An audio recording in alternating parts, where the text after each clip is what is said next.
Um guindaste de torre pode içar 20 toneladas de aço com facilidade. Então, como ele consegue se elevar, peça por peça, sem tombar e causar um caos?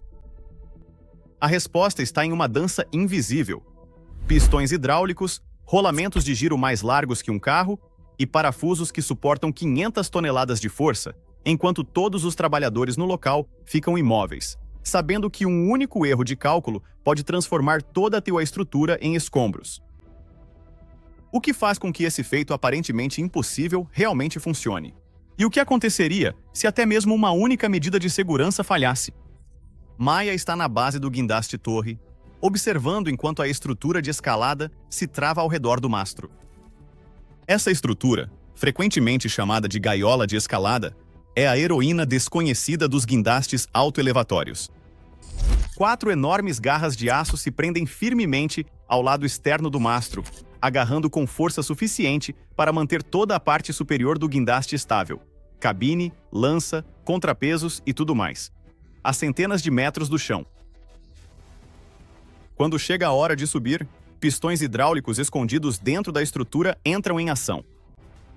Com um leve chiado, eles empurram todo o guindaste para cima em incrementos precisos, geralmente de 6 a 9 metros por ciclo, correspondendo ao comprimento de uma nova seção do mastro. Cada impulso é deliberado, levando cerca de 2 minutos por curso hidráulico. Mas o verdadeiro trabalho acontece na sequência cuidadosa que se segue. À medida que os pistões se estendem, a estrutura de escalada se torna um novo ponto de apoio, suportando temporariamente o peso de tudo que está acima. A unidade de giro, a parte que permite ao guindaste girar, é desparafusada do mastro abaixo e sobe junto com todo o conjunto. É um movimento que transforma o guindaste em seu próprio elevador. Enquanto a parte superior do guindaste fica suspensa, trabalhadores abaixo deslizam uma nova seção de mastro de aço na abertura criada pela subida. Esse não é um trabalho para os fracos de coração. O novo segmento, que muitas vezes pesa várias toneladas, é içado para a posição com precisão milimétrica. Parafusos, cada um projetado para suportar uma compressão imensa, são apertados, travando a nova seção no lugar. Somente quando os sensores confirmam que a conexão está segura é que o sistema hidráulico libera, assentando o guindaste em sua nova e mais alta fundação. A estrutura de escalada então se abaixa de volta ao ponto de partida, pronta para repetir o processo. Em um único dia, essa sequência pode ser realizada várias vezes, cada ciclo adicionando mais um andar ao horizonte. Para Maia e sua equipe, o ritmo de prender, empurrar, inserir e fixar é tão familiar quanto respirar, mas cada subida é tratada com a mesma precisão da primeira. O aço faz a maior parte do trabalho pesado, mas é a segurança que mantém toda a operação sob controle. Antes de qualquer subida, a equipe de Maia segue um checklist tão rigoroso quanto as leis da física. Ninguém corta caminho. Toda a carga é retirada do gancho, o local fica em silêncio e o guindaste permanece descarregado, porque até mesmo uma pequena mudança de peso durante a subida pode desequilibrar toda a estrutura. Abaixo da cabine do operador, um rolamento de giro circular, às vezes mais largo que um ônibus urbano, ancora a parte superior do guindaste ao mastro. Esse rolamento, que pode ter até 4,5 metros de diâmetro, distribui as forças de rotação e peso de maneira uniforme ao redor da torre. É o músculo silencioso que permite que uma máquina de 200 toneladas gire com a graça de um peão infantil enquanto se mantém firme a cada subida. Mantendo o mastro unido estão parafusos projetados para suportar extremos. Cada um deles, forjado em aço de alta resistência, pode suportar forças de compressão superiores a 1 milhão de libras. As equipes apertam dezenas desses parafusos em cada junção, criando uma estrutura entreliça que é ao mesmo tempo leve e quase impossível de entortar. Luiz, o montador mais experiente da equipe, verifica cada conexão 2 vezes, passando uma chave calibrada em cada parafuso até ouvir o clique.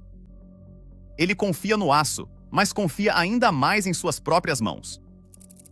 Na parte traseira do guindaste, blocos de contrapeso, geralmente de 15 a 20 toneladas de concreto maciço, equilibram toda a estrutura como a vara de um equilibrista.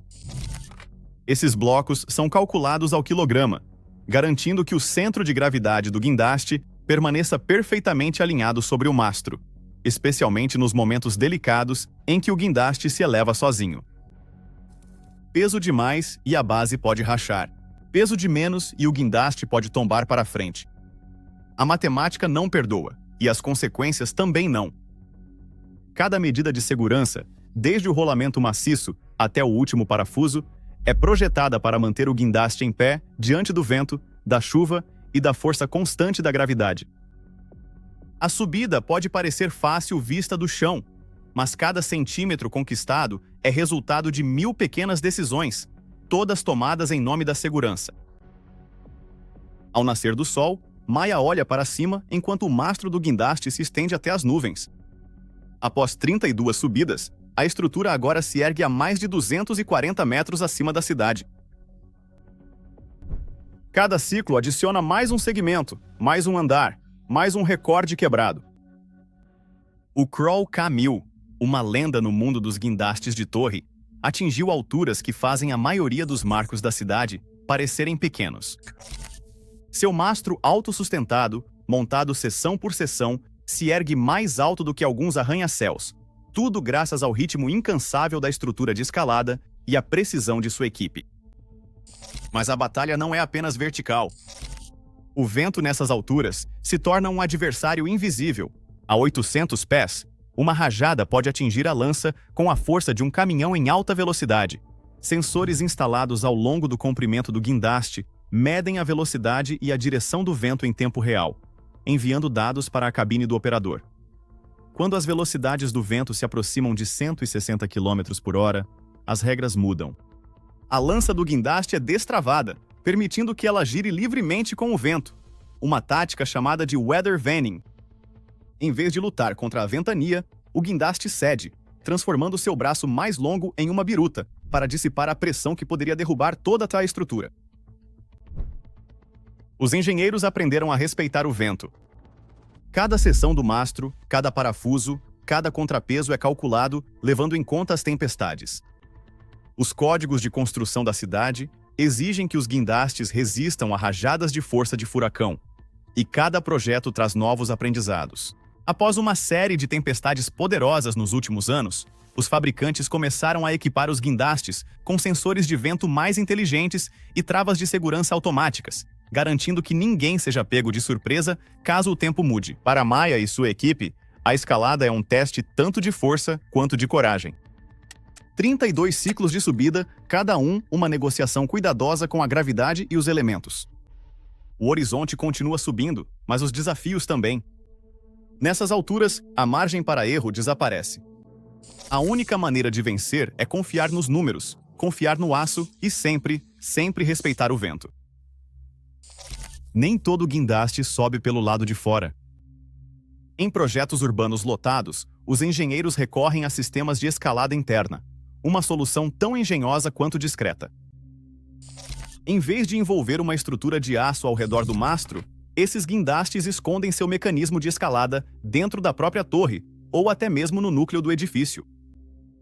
Macacos hidráulicos, protegidos dos elementos, agarram trilhos ou vigas embutidas na estrutura. Quando chega a hora de subir, os macacos puxam todo o guindaste para cima, andar por andar, usando o edifício como espinha dorsal. Essa abordagem faz mais do que economizar espaço.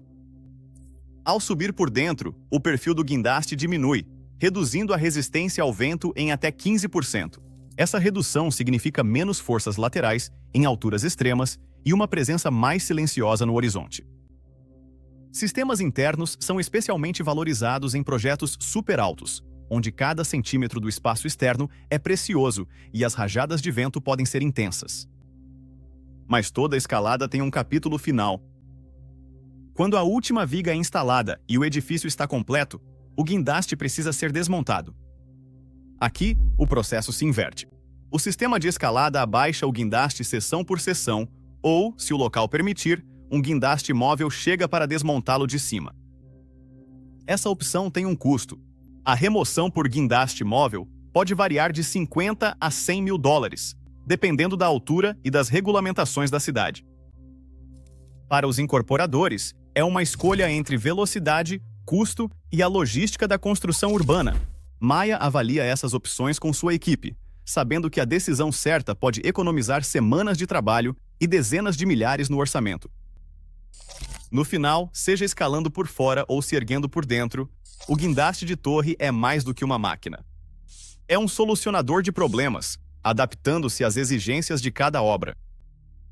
À medida que as cidades crescem para cima, esses guindastes evoluem junto, sempre encontrando novas formas de subir, manter-se firme e, quando o trabalho termina, desaparecer sem deixar vestígios.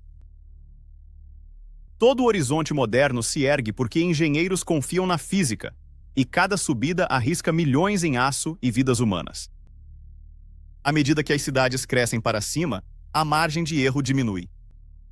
Precisão e vigilância não são opcionais, são questão de sobrevivência. Da próxima vez que você olhar para cima, lembre-se do que está sustentando o futuro em equilíbrio.